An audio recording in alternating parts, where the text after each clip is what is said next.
When the world hated him, she loved him harder. When everyone turned their backs, she chose to stay. This is the true African story of a man whose faithfulness was repaid with the kind of loyalty that only real love can give. Hello fam. Do let us know where you are watching from. And please, don't forget to subscribe to our channel for more authentic and incredible stories. Nduka was the kind of man people prayed to have in their lives. Humble, honest, and hardworking. He grew up in a poor family in Anambra, the first son of 5 children. He had tasted hunger, walked to school with torn slippers, and hawked groundnuts in the evenings just to help his mother buy food. When his father died, Nduka didn't complain. He just worked harder. After secondary school, there was no money for university, so he packed a small bag and followed his uncle to Onitsha market. There, he started as an apprentice, sleeping on a wooden bench at the back of the shop, waking up at dawn to sweep and run errands. Years of sweat and discipline paid off. By the time he was 28, he had his own small store. By 32, he had built something bigger, a shop in Lagos, loyal employees, and a name people respected. But for all his success, Nduka stayed the same man. Every Sunday, without fail, he called his mother in the village to check on her. He paid his younger siblings' school fees quietly, never boasting. When someone needed help in the market, Nduka was the first to lend a hand. And when it came to women, Nduka was solid as a rock. He was tall, clean, and handsome, with a smile that made people look twice. Women noticed him. Some even tried to tempt him, sliding notes into his bag or brushing his hand when they came to buy parts. But Nduka never entertained them. He would smile politely and say, "I'm married. My wife is enough for me." That wife was Nkechi. His peace, his anchor. She had met him when he was still struggling, when all he had was a corner in the market and a dream. She prayed for him every morning, packed his lunch every afternoon, and waited for him every night, no matter how late he returned. Their home was simple, but it was full of laughter and love. They dreamed of having children soon and even talked about opening another branch together in Abuja. Then, one morning, everything fell apart. It started with a post on Facebook. Someone claimed that Nduka had been caught selling fake parts and cheating customers. At first, he thought it was a mistake, maybe a prank. He laughed it off and told Nkechi, "By tomorrow, this nonsense will die down." But by noon, the story had spread like wildfire. Edited videos, fake, twisted, were everywhere. People he didn't even know were sharing them. By evening, customers stormed his shop, shouting insults and demanding refunds. Some spat on the floor as they left. His suppliers called to say they were cutting ties. His phone rang endlessly, not with support, but with anger. Even his closest friends stopped answering his calls. That night, Nduka sat on the floor of their bedroom, his back against the wall, his head buried in his hands. The man who had always been strong for everyone looked small and broken. "Nkechi," he whispered, his voice shaking, "I swear to you, I didn't do any of this." Nkechi knelt beside him, her hands on his shoulders, her eyes filled with tears. Her voice was soft but steady as she said, "I believe you, my husband. And if I'm the only one left who does, then that is enough." Outside, the world hated him. Inside, she refused to let go. The days that followed felt like a nightmare that wouldn't end. By Monday morning, the market boys who used to hail Nduka as chairman now mocked him openly. "Fake parts dealer," they shouted as he passed. Some spat on the ground, others laughed loud enough for him to hear. People he had helped, men whose children's hospital bills he had paid, women whose rents he had covered, turned their backs when they saw him. His suppliers called one after another, their voices sharp and cold.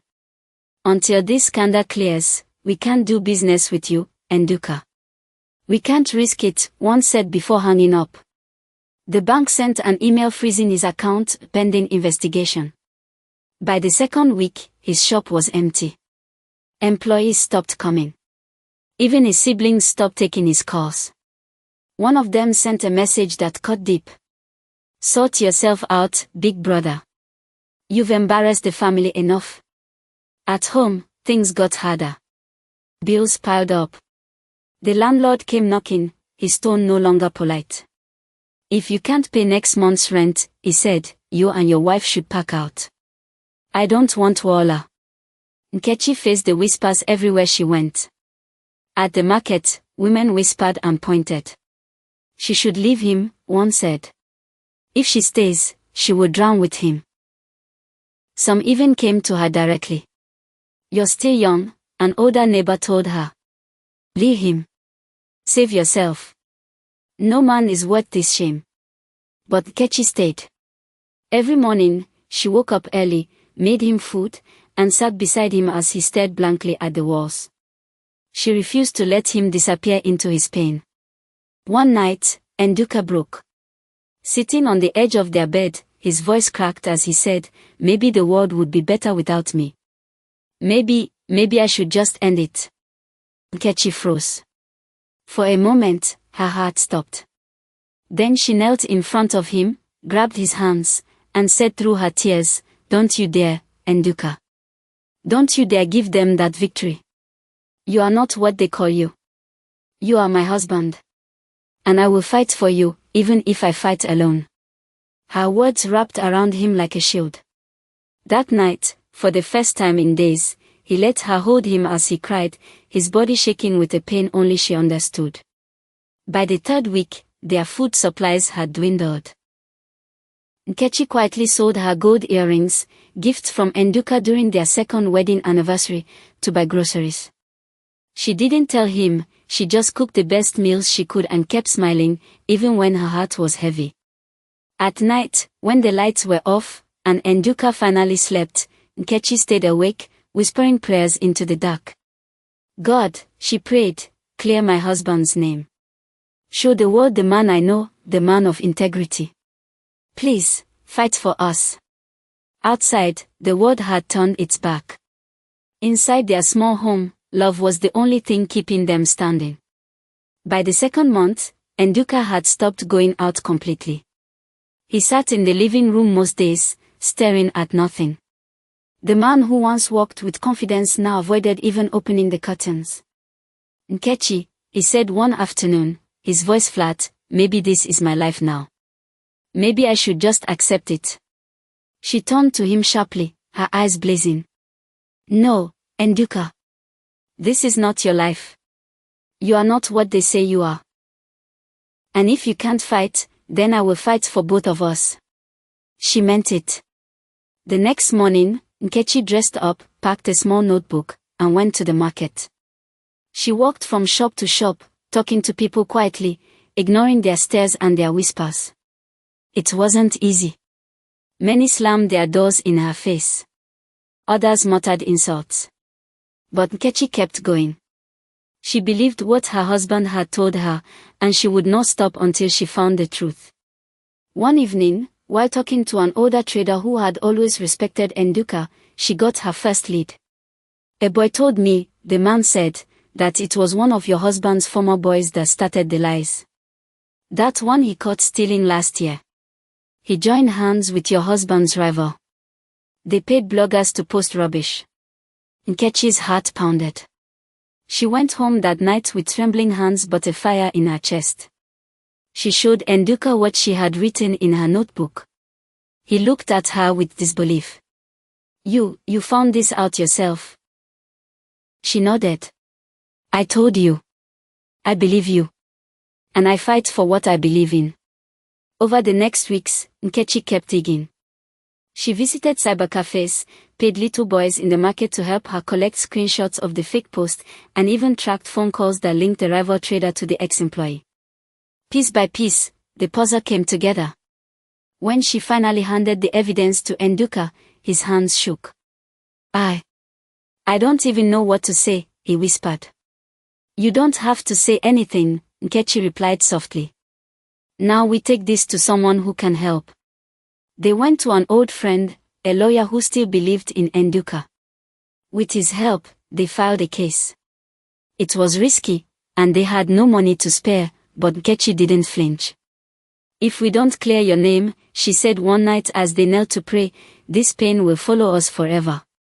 I will not let that happen." For the first time in months, hope flickered in Nduka's eyes. It wasn't much, but it was enough to make him sit up straighter, to shave his beard, to start leaving the house again, just more steps, but steps forward. And for Nkechi, that was all she needed to keep fighting. The court case dragged on for months. Every hearing felt like walking through fire. The rival trader hired expensive lawyers. The ex-employee denied everything at first. Reporters came to take pictures of Nduka entering the courtroom, calling him names under their breath. Each time they left the courthouse, Nduka would sit in the car silently, his shoulders heavy with shame. "Nkechi," he said one day, his voice breaking, "you don't deserve this. You could have left me. Any woman would have left me." She reached for his hand and held it tightly. "And go where? To who?" "Nduka, you have been a good man to me. You never let money or women distract you. You never let this world change your heart. You chose me every day, even when others tried to tempt you. Why would I walk away now? This is our fight. And we will win it." Those words gave him strength. People in their neighborhood started noticing. Even those who once whispered about them now spoke with quiet respect. "That Nkechi," one neighbor said, "is a real wife. She stood when others would have run." In court, the evidence Nkechi had gathered spoke louder than any lie. Phone records, bank transfers, and screenshots painted the truth clearly. The ex-employee and the rival trader had plotted to destroy Nduka's name to take his customers. Under pressure, the ex-employee finally confessed. In tears, he admitted to accepting money to spread lies online and create fake videos. The day the judge declared Nduka innocent, the courtroom erupted. Some clapped. Others bowed their heads in shame. But Nduka didn't celebrate wildly. He just turned to Nkechi, his eyes wet, and whispered, "Thank you for not giving up on me." Nkechi smiled through her tears. "You never gave me a reason to," she said softly. Outside, reporters swarmed to get comments, but all Nduka could say was, "I owe my life to my wife. She believed me when the whole world turned against me." That night, back at their small house, they prayed together. For the first time in a long time, their prayer wasn't filled with desperation. It was filled with gratitude. "You see," Nkechi said as they sat on the floor together, being good pace. "You were faithful to me, and God was faithful to you. This is only the beginning of our rising." Nduka held her close, his heart heavy with love and respect. He knew he could rebuild his business, but what he would never take for granted again was the woman who had stood by him when no one else did. Clearing his name was only the beginning. Rebuilding the business took time. Some people still hesitated to deal with Nduka at first, afraid of what others might say. But Nkechi stayed by his side, encouraging him every single day. Brick by brick, she would whisper each morning as she packed his lunch. "We will build again." And they did. Slowly, loyal customers returned. Old suppliers apologized and offered new deals. By the end of the year, not only had the legal store reopened, but Nduka had also opened a new branch in Abuja. The same people who once mocked him now spoke his name with respect. They called him a chairman again. But this time, there was no pride in his heart, only gratitude. At a Thanksgiving service in church, Nduka stood before the congregation. His voice trembled as he said, "When the world called me a fraud, when even my own blood turned their backs, my wife stayed. Nkechi, you are my crown. If I am standing here today, it is because you refused to let me fall." Tears filled Nkechi's eyes as the church clapped and some women wiped their faces. Their story spread beyond their community. Young couples came to Nkechi for advice.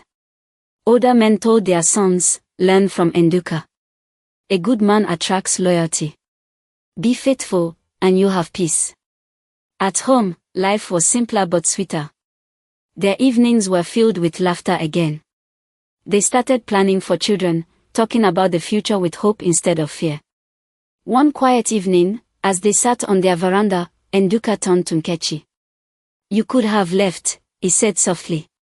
"You could have saved yourself the shame, but you stayed." She smiled, leaning her head on his shoulder. "I stayed because you never gave me a reason to doubt you. You have always been my safe place. Why would I run when you needed me the most?" Nduka swallowed hard, his heart full.